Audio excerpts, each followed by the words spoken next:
vamos a hablar de los jóvenes de verdad, porque estamos en un país que fabrica jóvenes afuera del sistema, fabrica jóvenes que no tienen laburo, que el Estado los patea. Y en el medio de todo eso hay algo que es imparable, que lo planteó acá en este programa hace unos meses Durán Barba: la robotización, los trabajos del futuro, esos trabajos que todavía no existen y que pronto van a existir en un país como el que tenemos nosotros. Y de todo eso vamos a hablar. Tenemos muchísimos invitados, tenemos jóvenes que están laburando en distintos barrios populares para ayudar a otros jóvenes a insertarse en el mercado laboral, y tenemos a 2 especialistas. Pero antes de charlar con ellos, el informe.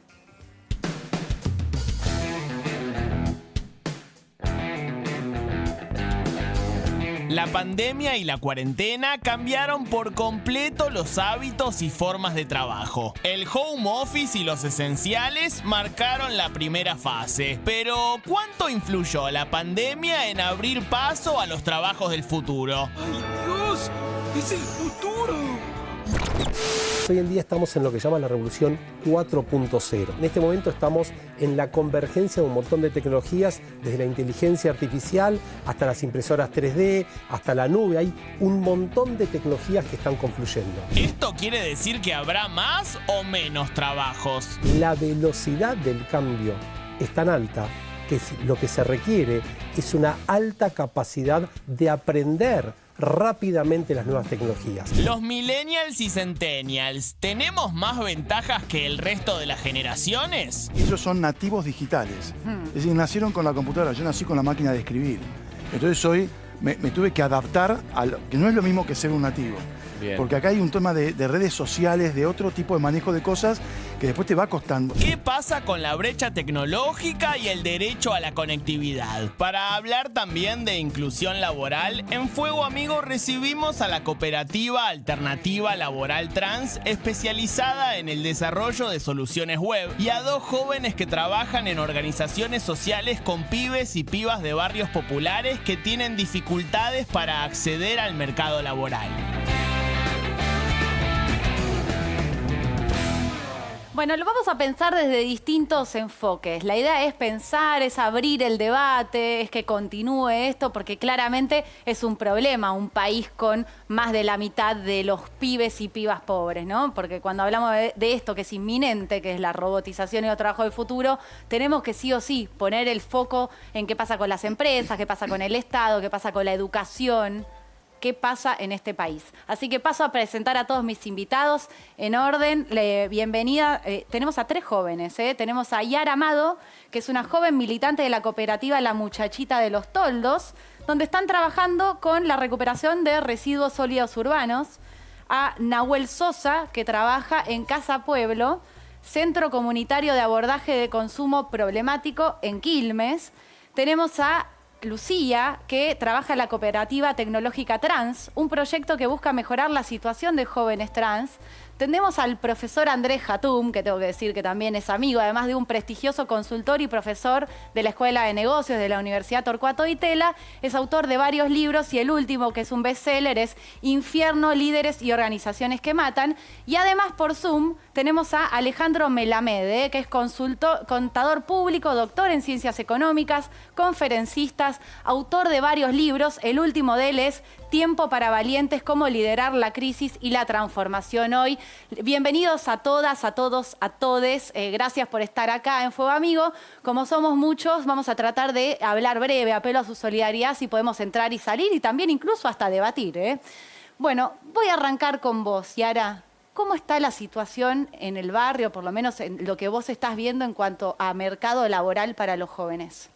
Bueno, las problemáticas de acceso de la juventud al trabajo son un montón y la juventud está cada vez más excluida. Este sistema capitalista empieza a generar productividades que necesitan cada vez menos gentes, y los jóvenes somos los que primero quedamos por fuera de eso. O sea, vos ves jóvenes desempleados en tu barrio. La mayoría de la juventud en la Argentina hoy está desempleada o accede a trabajos precarizados, en negro, un montón de horas, donde no te permiten estudiar. Digo, si vos sos joven y querés trabajar y estudiar, es muy complejo hoy en día porque no accedemos a trabajos que nos permitan hacer esas 2 cosas. Y, por ejemplo, ¿vos sentís que en la educación que vos recibiste, que con los jóvenes que vos trabajás, les dan las herramientas para poder conseguir un laburo o más o menos? No, claramente la educación hoy en día, si bien es una herramienta fundamental para los jóvenes y para las jóvenes, no se adecúa a la realidad de un montón de jóvenes de los territorios y menos durante la pandemia. Como decía el informe, la conectividad fue el problema más grave que tuvieron los barrios populares, donde un montón de pibes y pibas se quedaron sin poder cursar su escolaridad por falta de acceso a la conectividad. Andrés Hatum, ¿qué carreras están eligiendo los jóvenes y qué carreras deberían elegir? Y teniendo en cuenta un poco lo que estaba describiendo Yara y que después se lo vamos a preguntar también a Nahuel y a Lucía, que están viendo ellos, ¿qué capacidades y herramientas deberían enseñarse desde los colegios y las universidades para afrontar esto que es algo que es imparable? Sí. Mira, si uno ve las últimas carreras elegidas en el CBC en la UBA, es lo mismo de siempre: medicina, arquitectura, psicología, abogacía. ¿Sí? Repuntó enfermería en los últimos años y bueno, con la pandemia hubo como un rebrote, digamos, de ese tipo de carrera. Pero la realidad es que el futuro, o mejor dicho, el presente de las organizaciones y las empresas está requiriendo otras capacidades que muchas veces no encuentran en el mercado. Y si ves el ranking de las carreras elegidas solamente en la UBA, ves que los ingenieros están muy abajo. Argentina tiene un ingeniero cada 6.000 personas. China, Alemania, 1 cada 2.000. Entonces, ahí hay un tema de elección vocacional de la gente. Si vamos para atrás, hay que ir a la escuela secundaria y ver qué estamos enseñando, que las vocaciones van por un lado en donde el país no necesariamente necesita ese tipo de Claro, la carreras que se matemática eligen. va floja, la programación va floja en los colegios. Olvídate. El tema de programación y tecnologías de información llegaron muy tarde a la escuela. Es como que siempre es como más reactivo, es lo que decía ella, ¿no? Es decir, la gente pareciera no recibir la educación que necesita para el mercado laboral. Pero Andrés, en ese sentido, Elizabeth, aquí. Digo, ¿no debería el Estado también apuntalar eso antes de la definición de la vocación del joven? ¿No habría que acercarlo a algunos conocimientos que por ahí la vocación se define sin tener todas las herramientas para esa elección? Absolutamente, pero justamente acá es un problema de política de Estado, política educativa, de decir, armamos un colegio secundario que te tira 300 materias, Exacto. pero no te da nada. Entonces queda como muy... ¿Cuál es el plan? Exactamente. ¿Qué herramientas te ¿Cuál es el están plan? dando? Después aparece el Estado más adelante, cuando estudias ingeniería informática o ingeniería de cualquier cosa, al tercer año esa gente ya tiene trabajo. Entonces el Estado ahí aparece con algunas becas para que la gente pueda terminar, porque si no, se lo lleva al mercado. Bien, antes de seguir con nuestros invitados, quiero que escuchen todos el cruce que hubo acá, que fue espontáneo, pero los dos se coparon en hablar, con Durán Barba y Grabois, hablando justamente de este tema. Yo creo que también en la clase empresarial argentina hay mucho retraso. No están pensando en competir con Musk en habitar Marte. No, están viendo cómo saca una ventaja del Estado para ganar unos pesos más. Hagamos un punto acá que quiero Lo que escuchar creo es que habría que Sí. pegar una gran patada y pensar en el futuro en serio. La tercera revolución industrial es una revolución que se hace con las universidades, con el pensamiento. Es eso Stanford, es eso Silicon Valley. El diagnóstico que hace Jaime es absolutamente correcto. Sí. Pero la mente va por donde los pies caminan, se dice, ¿no? Entonces, Jaime recorre Stanford y yo recorro los barrios. Y lo que en los barrios tenemos que resolver es que la gente tenga un pedacito de tierra, que tenga un techo y que tenga un ingreso que le permita vivir. Son debates para tratar de encontrar puntos en común, porque claramente si no todo es inviable y pensarlo un poco. Alejandro Meilamed fue entrevistado hace poco en Clarín, nuestro invitado, que te quiero preguntar a vos. Cuando hablamos de destrucción de trabajos que existen y creación de trabajos que todavía no existen, Alejandro, vos dijiste, voy a citar textual, citaste al Foro Económico Mundial y dijiste, se van a destruir 85 millones de puestos laborales en el mundo antes de 2025, 85 millones, y se van a crear al mismo tiempo 95 millones nuevos. ¿Qué tipo de trabajos, obviamente no me puedes nombrar millones, pero qué tipo de trabajos se van a destruir y cuáles nuevos que todavía no existen pensás que se van a crear? Para pensar también en a dónde tiene que ir orientada la educación, como hablaba recién Andrés Hatum.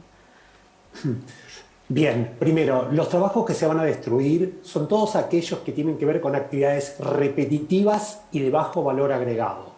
Todo aquello que tenga que ver, por ejemplo, un cajero de supermercado o un cobrador de peaje en una autopista, donde no hay ningún valor agregado de la persona y donde lo único que hace es hacer actividades todo el tiempo lo mismo, en el momento que la máquina, el robot, es más económico que la persona, todos, ya sea el Estado o las empresas, tienden a automatizarlo. Entonces, estos 85 millones de puestos laborales van a quedar marginados. Lo que se van a generar son tendencias, son aproximaciones, 97 millones de posiciones. Y fundamentalmente tienen que ver con el campo de los datos, la inteligencia artificial, todo lo que se denomina la economía del cuidado, todo lo que se denomina la economía verde, es decir, el cuidado del medio ambiente y la reparación de los impactos negativos en el medio ambiente. Obviamente, como bien decía Andrés, todo lo que es la ingeniería, la informática, el desarrollo de productos, es decir, todas aquellas actividades que vienen creciendo permanentemente. Ahora, sí, perdón. No, porque hay un colega, Lalo Zanoni, seguro leíste su libro, que dice que las máquinas no pueden soñar, se llama el libro, y él dice, bueno, para pensar en la robotización, los trabajos del futuro, sobre todo en países como la Argentina, siempre hay gente optimista y gente pesimista, pero lo importante es estar preparados porque hay que enfrentarlo, como sea, desde el Estado, desde la educación, desde las empresas, como decía Hatum, como decisión política. Yo te pregunto a vos, ¿qué capacidades que no tienen los robots podemos tener nosotros y desarrollar desde la educación, por ejemplo? Totalmente. Ningún robot tiene sentido común, ningún robot tiene sueños, ningún robot tiene empatía, ningún robot tiene la capacidad de conectar con el otro, ningún robot tiene ética. Entonces son cuestiones que, vamos a poner un ejemplo muy simple que hoy todos estamos hablando. Pensemos en lo que es el VAR en el fútbol, en los acontecimientos deportivos. Hay una máquina que opera, pero detrás de esa máquina hay una persona que termina tomando la decisión. Ahora, una aclaración que es muy importante. En este momento estamos en la cuarta revolución industrial. En cada una de las revoluciones industriales se generaron más trabajos que los que se destruyeron. Pensemos lo que pasaba por la cabeza de un vendedor de caballos en el momento que se inventa el auto y el automóvil empieza a comercializarse. Obviamente, se dejan de vender caballos, pero hay muchas más personas abocadas a lo que es la industria automotriz. Lo mismo pasó con un montón de industrias, con la electricidad, etcétera, etcétera. Hoy en día lo que se proyecta, y los datos son muy claros al respecto, es que todos nosotros tendremos que encontrar esas nuevas capacidades, esas nuevas habilidades para poder aprovechar las oportunidades que se generan. Bien. Y ahí, muy alineado con Andrés, creo que debemos tener políticas de Estado que trasciendan a los gobiernos de turno, donde lo que tengamos es claridad respecto a qué aspiramos ser nosotros como país, dónde está la matriz clara, los focos donde nosotros podamos poner toda la apuesta y trabajar en esa dirección. Mientras decís eso, yo pienso en las internas de las coaliciones que se están enfrentando en estas elecciones y me deprimo, pero todavía este debate, por lo menos yo no lo escuché, quizás me pasó por alto, pero no estaría el foco ahí. Quiero volver a los barrios un segundo, Nahuel, te quiero preguntar a vos, ¿qué sentís con todo esto? ¿Vos sentís que el Estado, van pasando los gobiernos y te ha dado las herramientas a vos para insertarte en cualquier lugar a donde vos quieras trabajar o donde tus compañeros de barrio, tus vecinos quieran trabajar? Quizás haciendo una relación entre lo que hablaban y el Estado, digamos, creo que sabemos que todos hacemos un análisis que el capitalismo viene avanzando y que las tecnologías vienen de la mano, digamos, y que son excluyentes, por así decirlo, ¿no? Hoy estamos en la época donde las aplicaciones del celular funcionan como un empleador, quizás. Hablamos de Uber, hablamos de Rappi, hablamos de tantas empresas que quizás el pibe que trabaja con su bicicleta no le conoce la cara a su empleador, sino que lo hace a través de una aplicación y lo mismo. Esa es la realidad que vos estás viendo ahora. Yo te pregunto a vos si ustedes sienten que tienen, por lo menos vos, digamos, de tu experiencia personal, los recursos, en tu caso personal, por ejemplo, si la escuela te dio, no sé, herramientas de programación, de matemática o de lo que vos quieras hacer para que el día de mañana desaparece el laburo que vos estás haciendo y podés aplicar otro laburo. No, claramente no. O sea, yo me crié en los 90, hice la primaria en los 90 y terminé en el 2009 y llegamos al 2003 con un 2% del PBI repartido en la educación. O sea, es imposible de que me haya dado las herramientas. Yo soy estudiante universitario, pero no quiere decir que el Estado me haya dado esas herramientas, sino que... ¿Y las encontrás en la educación? No sé qué estás estudiando, si lo querés contar, si encontrás que, digamos, la carrera que vos estás haciendo te va a permitir seguir avanzando a donde vos quieras avanzar con el trabajo. Yo soy estudiante de Derecho. Quizás, no sé si me va a dar las herramientas para estamos hablando de robótica, o sea, quizás hasta los abogados sean robots en un momento. Puede ser, dicen los médicos robots. Entonces, creo que el Estado tiene que ser más inclusivo en cuanto a las políticas, digamos. ¿No sentís que el Estado los tenga en cuenta? Caminamos los barrios todos los días y la verdad que también tiene que ver mucho con lo que hablaba Yara del sistema que avanza y el Estado utilizando quizás el Estado, o recién veíamos los informes con muchas caras peleándose entre sí, pero no utilizando la política como una herramienta de transformación, sino utilizándola como una herramienta que para discutir en la TV quizás o una herramienta para ver cuál es la coalición que más votos saca en una elección y ninguno de estos planteos, como decía vos recién, lo ves discutiendo a los candidatos que hoy representan esta democracia liberal. Bueno, digamos. sigamos debatiéndolo acá en Fuego Amigo a ver si algún político nos escucha. Te quiero preguntar a vos, Lu, ¿cómo ves vos el mercado laboral, también en la juventud? Y después que me cuentes qué haces vos exactamente, porque estás laburando para incluir a los jóvenes trans en el mercado laboral, que además de todo el desempleo que hay juvenil, encima la población trans tiene todavía más lío para tratar de conseguir un laburo. Contame un poco cómo lo ves vos todo. Bueno, yo no puedo no ser optimista. Es algo que... Me encanta. Sí, tenía que cambiar un poquito. No, está bien, está perfecto. No puedo no ser optimista porque también veo desde dónde venimos como comunidad trans y las conquistas que se fueron dando en los últimos años, en este último año también. Entonces no puedo dejar de ser optimista y viendo que también hemos llegado a, por ejemplo, como es nuestra cooperativa, es una cooperativa integrada por personas trans que se especializa en tecnología, lo cual hace muchos años era impensado y venimos también con las mismas, compartimos el mismo mundo, sabemos que hay 10 millones de cosas que están mal, que falta mejorar, pero entendemos que también hay un esfuerzo colectivo que es acompañado también por esfuerzos estatales para mejorar la situación y encontramos, la verdad, que indicios o por lo menos algunos gestos que nos hacen poder continuar en este camino optimista y hacia una utopía, que sabemos que las utopías nunca a las que nunca llegaremos, pero sabemos que nos impulsan a soñar y a caminar. Y en este sentido lo que estamos haciendo con la cooperativa es dar unos cursos de desarrollo web que los financia el Ministerio de Trabajo, bueno, ahí vemos como... ¿Qué es lo que enseñan en esos cursos? Desarrollo web, programación. Programación, sí, para okay. poder, personas que en realidad al financiarlo el Estado llegan a todo público de manera gratuita. Y eso entendemos es un esfuerzo estatal por cambiar un poco la situación, que también es, como decís vos, es reactivo. No es algo que... quizás no es un plan que está pensado en un modelo tecnocrático desde la escuela primaria, pero sí está haciéndose un poco de eco de lo que pasa en el mundo y decir, bueno, vamos a apuntar ciertos recursos, a destinar ciertos recursos para mejorar la situación. Bien. Andrés, ¿cómo cambió la forma de trabajar la pandemia? Para empezar, qué bueno que sos positiva, digamos. Optimista. Yo soy completamente negativo en todo Ahí el tenemos futuro. los dos polos. Somos completamente polos opuestos. Obvio que la comunidad trans ha tenido muchísimos problemas de inserción laboral y me alegro que esté mejor. Pero para que te des una idea, vamos a empezar la pandemia.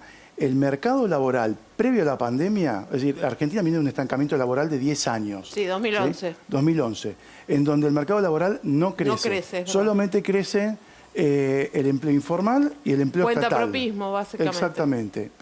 Lo informal y lo estatal.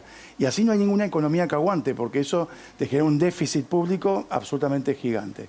Entonces, tampoco Pero veo eso que... también es un formato que esconde absolutamente la precarización laboral. Absolutamente. Y la destrucción de empleo genuino y con condiciones laborables. Sí, totalmente. Pero en donde vos ves que nada está ayudando, porque el sindicalismo no te ayuda, porque tratan de ver su propia quinta y no están viendo la generación genuina de empleo. Es incómodo también. Es como que vos planteás estas cosas o decís, por ejemplo, reforma laboral e incomoda. Es como que se caen en lógicas bobas en vez de pensar que realmente hay cosas que hay que discutir. El tema es desde dónde. Porque históricamente las reformas laborales, en general comandadas por los mercados y con la resistencia de los sindicatos, lo que han venido a hacer es a precarizar aún más.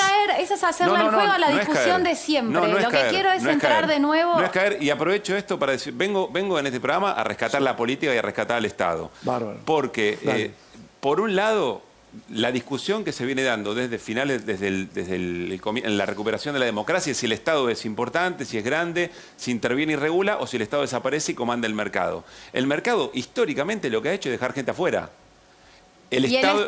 El Estado viene a reparar. Después podemos discutir si lo ha hecho bien. ¿Cómo le explicas a ellos que son parte de más de la mitad de los jóvenes que no consiguen laburo lo que pasa en la Argentina? No, porque una cosa es... Cierra con esto. Cierra con esto. Una cosa es la generación o no generación de empleo. Otra cosa es que el Estado esté pensando de acá a 30 años, 20 o 10 años, qué tipo de empleo tiene que generar. Bueno, lo que es cierto es que hay proyectos de país en colisión y no han sido lo mismo todos los proyectos. Pero, a ver... En esto me gustaría reforzar, porque en el fondo parece que pensamos distinto, pero mira, si vos tuvieras un Estado eficiente, que tenga, no importa quién gobierne, pero haya 2, 3 políticas de Estado, entre ellas educación, salud, justicia, estamos fenómenos. Pero no es que no importa quién gobierne, porque son proyectos antagónicos. Pero, maestro, es un Estado absolutamente ineficiente, que lo que ha hecho es no generar empleo. Entonces, tenemos un Estado gigante, un leviatán, ¿generó empleo? No generó empleo. ¿Sirve? No sirve. No. Y no sirvió. De hecho, pero no es cierto. Por ejemplo, las estadísticas no dicen Demostrame eso. Con números. Cuando el Estado se retiró y desreguló, generó la cantidad de desempleo que efectivamente hoy tenés y los índices de pobreza. 10 años, en los últimos 4 años lo podés ver clarísimo. 10 años con un empleo privado que no creció. Pero Andrés, las mejores estadísticas macroeconómicas, y por eso el crecimiento del empleo y reducción de la pobreza fue con Estado presente, generando ampliación de derechos y políticas en ese sentido. Ojalá que este Estado se presente, porque yo lo veo absolutamente ausente y te lo están diciendo los pibes, además. Nos cobran impuestos. Te lo dicen los números, te lo dicen los pibes. Lo quiero escuchar a Alejandro Melamed, bajemos un cambio, que la idea es pensar desde... Obviamente que hay pluralidad de ideas y está buenísimo. Fue amigo, no pensamos todos lo mismo, ni entre el equipo, ni entre los invitados, ni tampoco de la experiencia personal de cada uno, y la idea es que nos enriquezcamos, que ustedes del otro lado puedan escuchar todo. Te quiero escuchar a vos, Alejandro, sobre esto que estaban debatiendo recién. Bien, a ver, primero lo que quiero decir es que el mundo del futuro del trabajo se divide entre los optimistas y los pesimistas, y acá hemos tenido de las dos variantes, ¿no? Está bueno, en realidad el optimista ve todo óptimo, el pesimista ve todo pésimo. Sí. Yo me ubico en una línea diferente, que es los que tenemos esperanza. Bien. ¿Qué significa tener esperanza? Tener la convicción de que esto puede estar mejor, pero eso requiere trabajo, eso requiere compromiso, eso requiere ponernos en lo que se denomina un triángulo de oro, donde el Estado, las empresas y la sociedad civil trabajemos con el mismo objetivo. ¿Y cuál es el objetivo? Y acá quiero proponer lo que sería una solución diferente. Más que hablar de empleo, tenemos que hablar de empleabilidad. ¿Cuál es la diferencia entre empleo y empleabilidad? Empleo es tener trabajo. Empleabilidad es la habilidad de tener trabajo hoy, mañana, 3 años, 5 años y más. Y yo creo que nosotros como país nos debemos empezar a trabajar en la empleabilidad.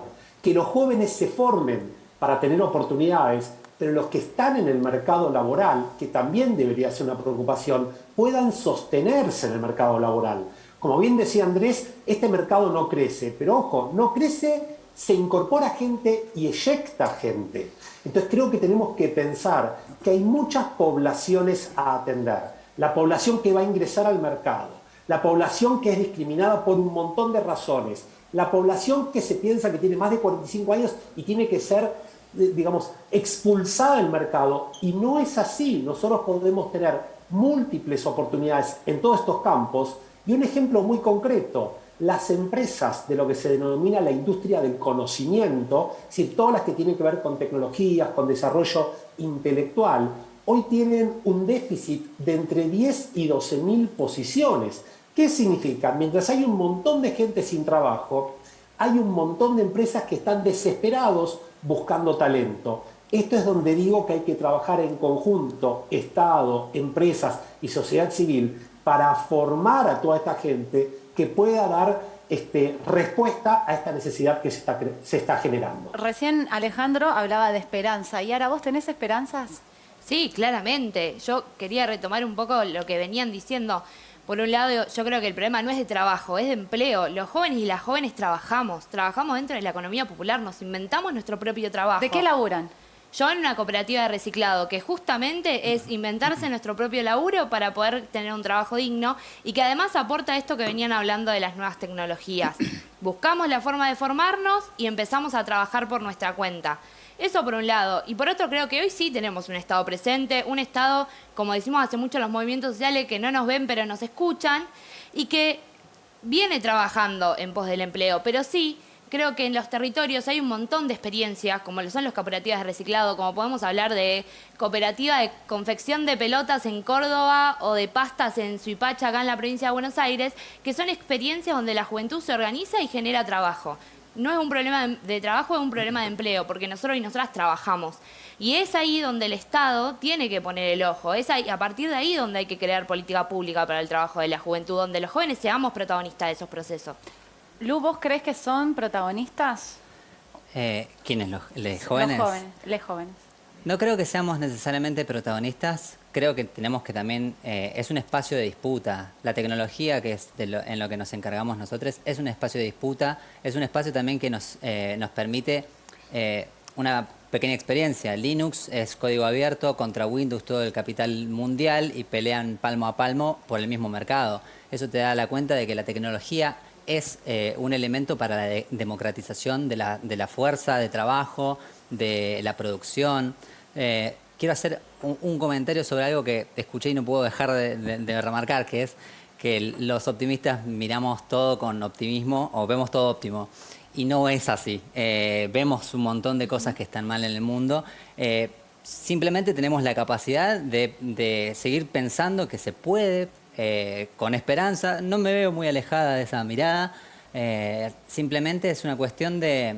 Y lo digo porque vengo de una población, porque soy parte de una comunidad que tenemos la expectativa de vida más baja de cualquier otro sector, que venimos de vejámenes históricos que se nos han impuesto, donde la mayoría de nuestras identidades es arrojada a la prostitución. Entonces, perdón, tengo que decirlo, como no veo todo óptimo, no vemos todo óptimo. No es que... Porque si no, es como una romantización del pesimismo. Podemos encontrar el punto común en la esperanza, en que hay cosas que no están tan mal. Definitivamente. Y sí. Yo creo que se están haciendo cosas y que estamos haciendo cosas. Y también no hay que decir, bueno, el Estado no hace nada o el Estado hace todo. También hay matices. Y decir, en nuestro caso, sabemos que tenemos que encargarnos de nuestros propios puestos de trabajo. Porque fue así siempre. Y venimos de una comunidad que nos ha, con sus luchas ancestrales, dado un montón de derechos. Y ahora también tenemos que poner el cuerpo Bueno, pero acá ya tengo nosotros. 3 jóvenes que piensan distinto, que tienen experiencias bastante parecidas, pero que los 3 están diciendo que nos hacemos cargo nosotros de nuestro propio trabajo. Pero porque está bien que nos hagamos cargo en igual. algún punto hay un mercado y un Estado que los expulsa. No sé si está bien coincido o mal. ahí, ¿Sí? El mercado puede ser. El Estado es quien ahora nos está dando los derechos, producto de las luchas también nuestras. Y ahí es donde siempre vamos a tener que poner el cuerpo a esas luchas, siempre. Bien, a ver, Hatum, yo te quiero preguntar a vos tu mirada sobre... A todo esto hablamos de empresas, hablamos de Estado, hablamos de qué sienten los jóvenes en distintos barrios, en distintas poblaciones. ¿Qué pasa con los líderes? Tanto los líderes políticos como los líderes de una empresa, ¿no? Vos acabás de escribir un libro que se está vendiendo muy bien, pero que además es muy bueno, yo lo leí, donde hablas de líderes que matan, ¿no? Sí. Estamos en todo este contexto tan difícil, o sea, profundizado además por la pandemia, pero un país donde fabrica pibes pobres, eso es así. Sí, 50% ¿Qué pasa con los de líderes? la juventud es pobre, ¿no? Eso es así, es un dato del INDEC, es un dato de la UCA, es un dato. Es un dato triste, lamentablemente. Y los líderes en la pandemia se radicalizaron, ¿no? Y vos fíjate que los países que mejor manejaron la pandemia son los que fueron liderados por mujeres. Alemania, Taiwán, los países nórdicos, Nueva Zelanda.